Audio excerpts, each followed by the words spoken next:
everyone, hello. My name is Anshul Arora and I welcome you all to my YouTube channel The Chem Squad। और आज की video में हम लोग start करने वाले हैं मोल कॉन्सेप्ट से रिलेटेड बातें, जहां से हम शुरू करेंगे कि एक सेकेंड, ये एटॉमिक मास की बात जब शुरू हुई तो ये अलग से यूनिट में क्यों हुई, ये एएमयू क्या है, ये यू क्या है? क्योंकि बाद में जब हम ग्राम्स में डील करते हैं, मोलर मास में डील करते हैं, तो हमें ये थोड़ा बहुत बेसिक समझ आना चाहिए कि भाई चल क्या रहा था। तो कहानी बहुत पुरानी है, बहुत ही ज्यादा पुरानी।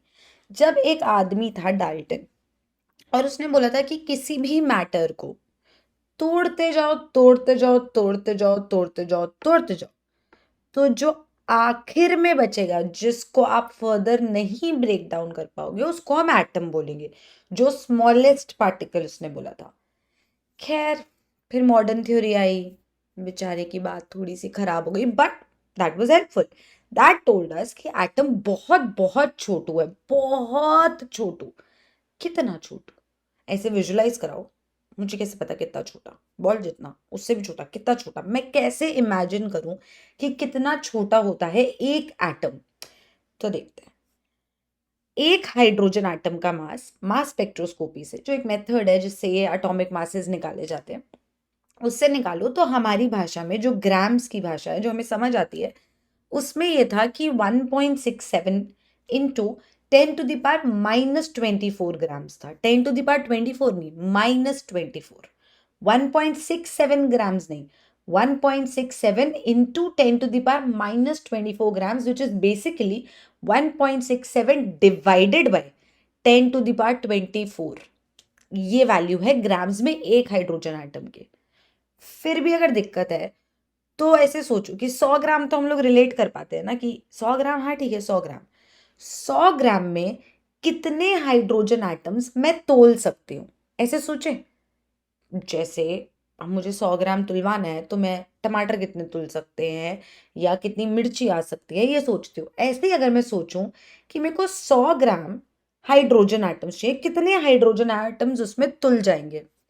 तो उसका आंसर है कि अगर 1.67 इंटू 10⁻⁻24 ग्राम्स में एक हाइड्रोजन एटम है, तो यूनिटरी मेथड के अकॉर्डिंग 1 ग्राम में होगा कितना? 1 ग्राम में होगा 1/1.67 इंटू 10⁻⁻24, इतने हाइड्रोजन एटम्स। और 100 ग्राम में कितना होगा?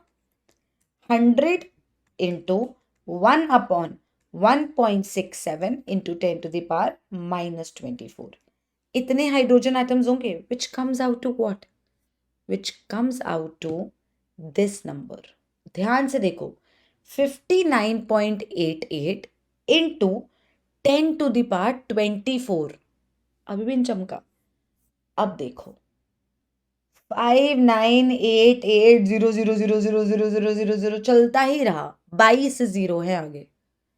ये आता है हमें ones, tens, hundred, thousand, 10,000, lakh, 10 lakh, crore, 10 crore. बहुत बड़ा नंबर है। इतने सारे हाइड्रोजन एटम सिर्फ 100 ग्राम में तुलेंगे। 100 ग्राम तो पता है कितना सा होता है? मसाले के पैकेट्स आते हैं 100 ग्राम के, उसमें इतने एटम्स ऑफ हाइड्रोजन तुल सकते हैं। इतना छोटू होता है हाइड्रोजन एटम, इतना कम होता है उसका मास, इतना कम। और ऐसे ही जैसे अगर मैं सोचूं कार्बन का कितना मास है, कार्बन का मास है 1.99 इंटू 10⁻⁻24, सॉरी -23 ग्राम्स। ये भी बहुत छोटा है। अब सोचो, तुम और मैं साइंटिस्ट, हम लोग को इन एटम्स के साथ डील करना है। हमें रोजमर्रा की जिंदगी में इनके बारे में बातें करनी है कि यार वहां ना 400 एटम है, वहां ना 600 एटम है, तो टोटल मास बताते। भाई दिमाग नहीं खराब हो जाएगा इतना प्लस माइनस करके? चल मल्टीप्लाई भी, इतनी पावर्स में खेलने में है तो इंसान ही ना। तो उन्होंने सोचा देखो भाई, ये सब तो ना हो पाएगा अपन से, ये नहीं कर पाएंगे, कुछ इजी मेथड ढूंढना ही पड़ेगा। कुछ रिलेटिव एटॉमिक मास की बात करो, एब्सोल्यूट में तो प्लस माइनस हम नहीं कर रहे, इतना काम है जिंदगी में और इतनी चीजें डिस्कवर करनी है, अभी यही थोड़ी खेलते रह जाएंगे यार। तो उन्होंने सोचा कि ये तो नहीं खेलना, अब कुछ तोड़ निकालते हैं इसका। तो तोड़ निकालने के बारे में सोचा। उस तोड़ निकालने में उन्होंने सोचा कि सुन, हाइड्रोजन लाइटेस्ट है ना, एक काम करते हैं, हाइड्रोजन का मास मान लेते हैं यूनिटी, बिना यूनिट्स के यूनिटी मान लेते हैं, और बाकी सबको देखते हैं कि इसके रिलेटिवली वो कितने भारी हैं, तो वो उनका मास हो जाएगा। जैसे फॉर एग्जाम्पल अगर ऑक्सीजन है वो 16 टाइम्स भारी है अगर हाइड्रोजन से, तो ऑक्सीजन का मास 16 लिख के खत्म करो यार, क्या नाटक पेलना है। तो उनको लगा ये तो बढ़िया है, हाइड्रोजन का 1 मान लेते हैं, बाकी सबका निकालते हैं, एक बार मास स्पेक्ट्रोस्कोपी से थोड़ा सा टैली करके देख लेंगे कि भाई गड़बड़ तो नहीं हो रही है। ठीक है, टैली करके देखा तो थोड़ी सी गड़बड़ तो थी। देखो अब गड़बड़ क्यों थी, गड़बड़ ये थी कि हाइड्रोजन जो है वो आइसोटोप्स वाला गेम होता है ना, सिर्फ हाइड्रोजन थोड़ी है, उसके 3 आइसोटोप्स होते थे ना, प्रोटियम, ड्यूटीरियम, ट्रीटियम, आइसोटोप्स। सुनो सुनो, ये आइसोटोप्स वो यार जो सेम ही एलिमेंट के अलग अलग एटम्स हैं, जिनका एटॉमिक नंबर तो सेम लगा, मतलब नंबर ऑफ प्रोटॉन्स सेम थे, या ऐसे बोल सकते हैं number of electrons in the neutral atom same थे, पर इनका मास नंबर अलग था। याद आया, मास नंबर कौन कौन बनाता था, प्रोटॉन्स और न्यूट्रॉन्स, है ना। भाई मास तो प्रोटॉन और न्यूट्रॉन ही बनाते ना, इलेक्ट्रॉन का मास तो उसके सामने कुछ भी नहीं था, ऐसा गेम था ना। तो आइसोटोप्स एक ही एलिमेंट के ऐसे अलग अलग एटम्स थे जिनमें एटॉमिक नंबर तो सेम है, मतलब उनमें नंबर ऑफ प्रोटॉन सेम है, इसमें भी नंबर ऑफ प्रोटॉन 1 है, इसमें भी नंबर ऑफ प्रोटॉन 1 है, इसमें भी नंबर ऑफ प्रोटॉन 1 है। अलग क्या है, मास नंबर, मतलब total number of protons and neutrons अलग हो जाएगा, इसका मतलब न्यूट्रॉन्स अलग है। एक अगर इसका मास नंबर है, 2 इसका है, 3 इसका है, तो यहाँ पे नंबर ऑफ प्रोटॉन्स कितने हुए, 1, number of protons 1, number of protons 1, mass number कितना हुआ 1 2 3, तो नंबर ऑफ न्यूट्रॉन्स कितने हो जाएंगे, total mass number minus number of protons 0 1 2, number of neutrons plus number of protons बनाते हैं मास नंबर। तो नंबर ऑफ न्यूट्रॉन्स होता है mass number minus number of protons, या mass number minus atomic number, तो ये अलग होता है। तो अब हाइड्रोजन में इन लोगों ने, वापस स्टोरी पे आते हैं, इन लोगों ने 1 मान लिया था यूनिटी, पर जिंदगी की दिक्कत कि जब उस एलिमेंट के आइसोटोप्स एग्जिस्ट करते हैं जिनका मास अलग अलग है, तो आपने कैसे सोच लिया कि ओवरऑल मास 1 लेके चलना है, तब तो एवरेज निकालो, और जब एवरेज निकाला ना तो 1.008 उसका था वैल्यू, नॉट 1। तो अब तुम सोचो उनकी जिंदगी, उन्होंने 1 के अकॉर्डिंग सोचा, फिर सोचो चल 1.008 के अकॉर्डिंग देखें, फ्रैक्शंस आने लग गए होंगे यार, 16 डिवाइडेड बाय 1 और 16 डिवाइडेड बाय 1.008, दुख तो यहाँ आता है ना शुरू होना। और फिर उन्होंने कहा यार सुनो, फ्रैक्शन से ना खिलवाओ, होल नंबर में बात करवाओ यार, ये सब ना करवाओ, ऐसे ना इरिटेशन होती है फिर मन में। तो ठीक है, फिर सोचा गया कि एक काम करते हैं, ऑक्सीजन ले लेते हैं। ऑक्सीजन ठीक है, सबके साथ रिएक्ट रिएक्ट भी कर जाता है, बढ़िया हेल्प करेगा, पर ऑक्सीजन में भी आइसोटोप्स का नाटक था। तो फाइनली उन्होंने ये सोचा कि कार्बन, ऐसी एक साइंटिस्ट ने बोला आइसोटोप्स, उसने बोला रुक यार, कार्बन 12 की बात कर रहा हूं मैं, मुझे पता है कार्बन के आइसोटोप्स है, बट मैं विद रिस्पेक्ट टू कार्बन 12 बाकी सबका मास निकालने में इंटरेस्टेड हूं। अब मेरा जो भी चीजों का मास निकलेगा वो रिलेटिव टू कार्बन 12 निकलेगा। उसने ये बोला कि रिलेटिव टू क्या होगा, रिलेटिव टू कार्बन 12 होगा, होल नंबर आएगा इसका मतलब। तो रिलेटिव एटॉमिक मास की बातें शुरू हुई। अब यूनिट भी देना है, अब ग्राम्स में तो नहीं खेल सकते। अभी तो बताया 10 की बार -23, 10 की बार -24 में था ग्राम्स, उसी से तो बाहर आने के लिए रिलेटिव की बात शुरू हुई। तो उन्होंने बोला कि ठीक है, हम एक एटॉमिक मास यूनिट निकालते हैं जिसमें 1 AMU would be equal to 1/12 the mass of carbon 12 isotope. तो एक साइंटिस्ट ने आके बोला कि एक क्वेश्चन, कार्बन 12 का मास, बोला देख फिर ऐसी बातें मत कर, एक का तो मास स्पेक्ट्रोस्कोपी से निकाल ही सकते हैं ना यार। तो इसका मास था 1.99 इंटू 10⁻⁻23 ग्राम्स। तो उन्होंने बोला कि 1/12 द मास ऑफ ये चीज वुड बी अनदर यूनिट। समझे, जैसे जैसे जैसे जैसे 1 kg होता है 1000 ग्राम, है ना। 1 kg 1000 ग्राम के इक्वल होता है, या मैं बोल सकती हूँ 1 मिलीग्राम कितना होता है, 10⁻³ ग्राम्स होता है। ऐसे ही एक वेट के यूनिट को दूसरे वेट के यूनिट से कनेक्ट किया गया कि एक एएमयू की वैल्यू जो होगी, जो एक मास का यूनिट अब हम निकाल रहे हैं, उसकी वैल्यू होगी कितनी, 1/12 the mass of one atom of carbon, कौन सा, आइसोटोप 12 वाला जिसका मास 12 है। तो ये वैल्यू आ गई थी 1.67 इंटू 10⁻⁻24 ग्राम्स के आसपास। तो 1 एएमयू की वैल्यू आंखों के आगे आ गई। बढ़िया लगा कि आहा, कम बातों में बात करनी पड़ेगी क्या, एग्जैक्टली यही हुआ। तो उन्होंने बोला कि हमने एक स्टैंडर्डाइज्ड वैल्यू निकाल ली कि हम बात करेंगे एएमयू में। तो अगर किसी का मास 1 एएमयू है, इसका मतलब क्या हुआ, थोड़ा सा स्क्रीन का इशू था जो मैंने देखा नहीं, पर अब मैंने देख लिया तो मैं उसको फट पहले ठीक कर दूंगी। ये सब तो होता रहता है यार, इंसान है हम भी। तो सुनो, क्या बोल रही थी यार मैं, कुछ तो बता रही थी। हाँ, आ गई वापस आ गई ट्रैक पे। मैं ये कह रही थी, उन्होंने बोला कि इतने छोटू सी चीज की बात है, वो हम ग्राम्स में नहीं करेंगे क्योंकि रोना निकल जाता है, तो हम बात करेंगे एएमयू में। और इस एएमयू, ये जो एक नया उन्होंने यूनिट ऑफ मास निकाला, इसकी बात होती है 1/12 the mass of one carbon atom, जिसका मतलब है एक एएमयू को अगर ग्राम्स में कन्वर्ट करना होगा तो वो होगा 1.67 into 10⁻⁻24 grams. This was the relationship between AMU and grams. Easy, जैसे केजी ग्राम्स में है, जैसे मिलीग्राम्स ग्राम्स में है, केजी मिलीग्राम्स में है, ऐसे ही एक यूनिट AMU का ग्राम्स के साथ रिलेशन हमने निकाल लिया कि जब भी कोई 1 AMU बोलेगा मतलब मास होगा इतना। ऐसे ही अगर कोई बोल देगा कि अच्छा एक बात बता, 16 AMU ग्राम्स में कितना होगा, तो हम उसको बोलेंगे कि 16 इंटू 1.67 इंटू 10⁻⁻24 ग्राम्स। तो इस चीज को इसमें कन्वर्ट कर दिया ग्राम्स में जब नीडेड हुआ, पर बात करी एएमयू में। इस एएमयू को बोला जाता है क्या, atomic mass unit. Atomic mass unit, जिसके लिए एक और नया नाम दिया गया, यूनिफाइड मास, यू, यूनिफाइड मास। तो कोई 1 AMU लिखे या 1 U लिखे, बात सेम ही है कि छोटू से एटम के मासेस के बारे में बात करनी है, तो बड़ा सा ग्राम यूनिट नहीं यूज कर सकते थे, तो छोटू सा मास का यूनिट आया AMU या फिर U, जिसका रिलेशन हमें ग्राम्स के साथ निकालना आ गया है। ठीक, तो अब हम बात कर रहे थे रिलेटिव एटॉमिक मास की। तो relative atomic mass with respect to carbon 12 निकाला। कैसे निकाला उन्होंने बातचीत करने के बाद, relative atomic mass is equal to what?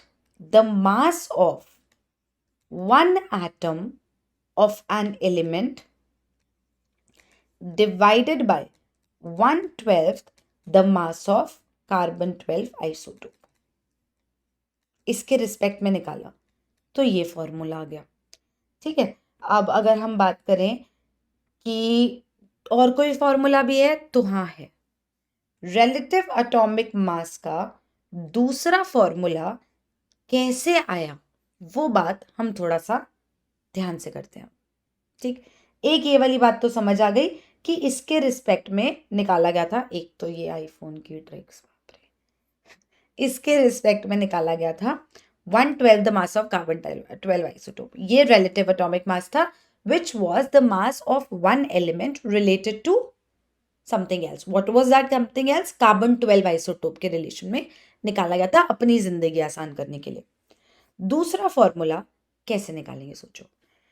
अब बताओ, एक एटम को जब तोड़ वोड़ मारा था तो मेन सब एटॉमिक पार्टिकल्स, प्रोटॉन्स, न्यूट्रॉन्स और इलेक्ट्रॉन्स आए थे।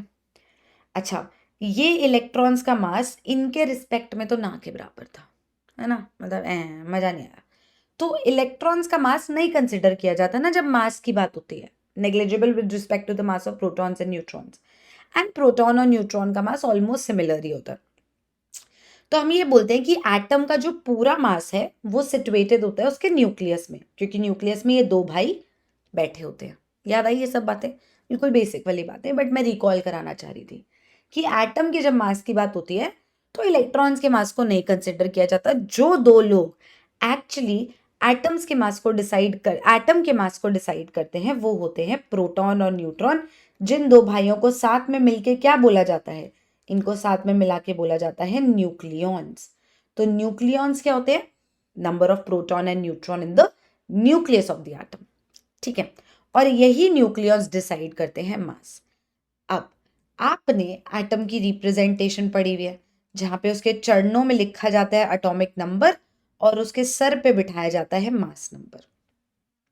मेरा सवाल यह है कि क्या मास नंबर और एटॉमिक मास में कोई फर्क है? अगर है तो क्या है, अगर नहीं है तो क्यों नहीं है? सोचो। अगर मास नंबर और एटॉमिक मास की बात करें तो क्या इनमें फर्क है? अगर है तो क्या है, नहीं है तो कैसे सोचना है? Take your time. अगर मैं सिर्फ इनके शब्दों को पढ़ूं ना, तो मुझे मास यहां भी दिख रहा है, मुझे मास यहां भी दिख रहा है। तो एक पल के लिए अगर मुझे नहीं आता तो मेरा दिल कहेगा हाँ क्या पता सेम ही चीज हो, मास मास है। पर अगर मैं थोड़ा सा दिमाग लगाऊं और, तो मुझे नजर आएगा कि एक सेकेंड एक सेकेंड एक सेकेंड, इसके साइड पे नंबर लिखा है। भाई ये तो एक नंबर है, इसका तो कोई यूनिट ही नहीं होगा। और एटॉमिक मास का संधि विच्छेद करूं अगर मैं इस शब्द का ही, तो इसका मतलब हुआ एटम का मास। और एटम का मास तो किसी ना किसी यूनिट में होगा। अभी हम बात कर रहे थे ग्राम्स में हो तो बिल्कुल ही छोटू सी वैल्यू ही थी, फिर एएमयू की बात आई कि इस यूनिट में बात कर लो, तो इसकी बात एएमयू या यू में की गई थी। तो क्या ये सेम चीज हो भी पाए? ये तो सिर्फ एक नंबर है। और ये क्या है, इसका तो यूनिट है, प्रॉपर वैल्यू के साथ यूनिट है। तो ये सेम चीज तो नहीं है। तो अगर ये सेम चीज नहीं है तो क्या इनमें कोई रिश्ता है? और अगर है तो वो रिश्ता क्या कहलाता है? क्या है वो रिश्ता? सोचो। यही मास नंबर तो एटॉमिक मास डिसाइड करेगा। बिल्कुल बेसिक पे आओ, बिल्कुल बच्चों वाली चीजों पे जो तुमने 9वीं से पढ़ी हुई है कि भाई मास नंबर होता है द नंबर ऑफ न्यूक्लियॉन्स, रटा हुआ है, which are number of neutrons and protons का सम। और मास भी यही लोग डिसाइड करते हैं। तो ये जो मास नंबर है, ये जो नंबर ऑफ न्यूक्लियॉन्स है, यही मास डिसाइड करते हैं, है ना। दिस इनटू जो भी यूनिट ऑफ मास होता है, यही मिलके तो एटॉमिक मास बनाएगा। यार तुम ये बोलते हो कि सुनो सुनो, mass of an atom number of proton और न्यूट्रॉन डिसाइड कर रहे हैं, ठीक है। मान लो मैं ऑक्सीजन की बात करती हूँ। ऑक्सीजन में हमें पता है 8 प्रोटॉन है और 8 न्यूट्रॉन है, अगर मैं आइसोटोप 16 वाले की बात कर रही हूँ, ठीक है। नॉर्मल ऑक्सीजन जो हम बात करते हैं जनरली उसी की बात। तो ये 16 चीजें जो हैं, यही तो मास नंबर डिसाइड करता है, the number of protons and neutrons. और इसी के आगे अगर मैं यूनिट लगा दूं तो यही तो एटॉमिक मास देगा। कैसे कैसे कैसे, ये कैसे आपने यूनिट लगा दिया बिना सोचे? क्योंकि ये एक नंबर है और यही लोग मास डिसाइड कर रहे हैं। तो इन्हीं के मासेस का सम जो होगा, इन्हीं के मासेस का सम जो होगा वो एटॉमिक मास डिसाइड करेगा। आओ थोड़ा सा बैकग्राउंड इंफॉर्मेशन में चलते हैं, ध्यान से सुनना, इंटरेस्टिंग है। एक एएमयू की वैल्यू क्या आई थी? 1.67 इंटू 10⁻⁻24 ग्राम्स आई थी। ये रही यार, अभी निकाली है पहले, ये रही एक एएमयू की वैल्यू, ये रही निकाल दी। अब मेरे पास एक एएमयू की वैल्यू है 1.67 इंटू 10⁻⁻24 ग्राम्स। इस वैल्यू से कुछ चमका? यही तो मास ऑफ प्रोटॉन है and almost mass of neutron है। एक प्रोटॉन या एक न्यूट्रॉन का मास यही तो है। ओ भाई साहब, एक प्रोटॉन का मास 1 एएमयू, न्यूट्रॉन का भी ऑलमोस्ट 1 एएमयू। तो 16 proton plus neutron, total mass कितना होगा? एक प्रोटॉन 1 एएमयू, 8 प्रोटॉन 8 एएमयू की वजह से, 8 न्यूट्रॉन 8 एएमयू की वजह से, total mass 16 AMU, which is basically what? The total number of nucleons into 1 AMU. Got the point?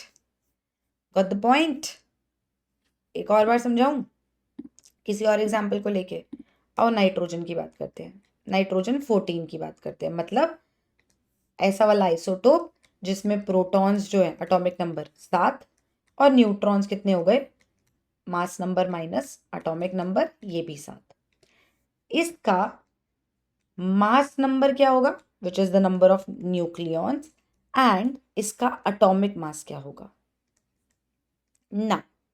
Mass number is number of protons plus number of neutrons, जो आ जाएगा 14। Yes ma'am, यहां तक समझ आ गया, यहां से यहां कैसे है वो बताओ।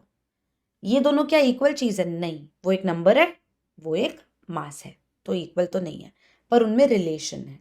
क्या रिलेशन है, दोबारा सुनो। हमें पता है 1 AMU जो उन्होंने डिराइव किया वो था 1.67 into 10⁻⁻24 grams, which is actually the mass of proton. Is it? And it is almost equal to the mass of neutron. तो अगर एक प्रोटॉन का मास 1 AMU है तो 7 प्रोटॉन्स का मास कितना होगा AMU में, एक का 1 AMU है तो 7 का 7 AMU, इधर 7 का 7 AMU, तो टोटल 14 AMU आ गया, which is what, which is atomic mass of this nitrogen. Now atomic mass is 14 AMU. जरा तोड़ो इसको, इसको मैं लिख सकती हूं number of nucleons into 1 AMU, इन लोगों का total number into mass of each will give you the total mass. तो अटोमिक मास और मास नंबर में रिलेशन आ गया। Atomic mass is nothing but mass number into 1 AMU. I hope you understood this. We'll do a few questions in the next video. I'll see you in the next video. तब तक के लिए like, share, subscribe मत भूलना, share it with your friends. This is gonna be interesting. हर चीज़ बिल्कुल basic से उठाई है, स्क्रैच से, कि कैसे अटोमिक मास का मुद्दा शुरू हुआ था। इन्हीं चीज़ों से फिर उठ के स्टेटमेंट क्वेश्चंस आते हैं, इन्हीं चीज़ों को घुमा के फिर फॉर्मूला क्वेश्चंस बनते हैं, which we'll see in the next video. I'll see you in the next video. Bye.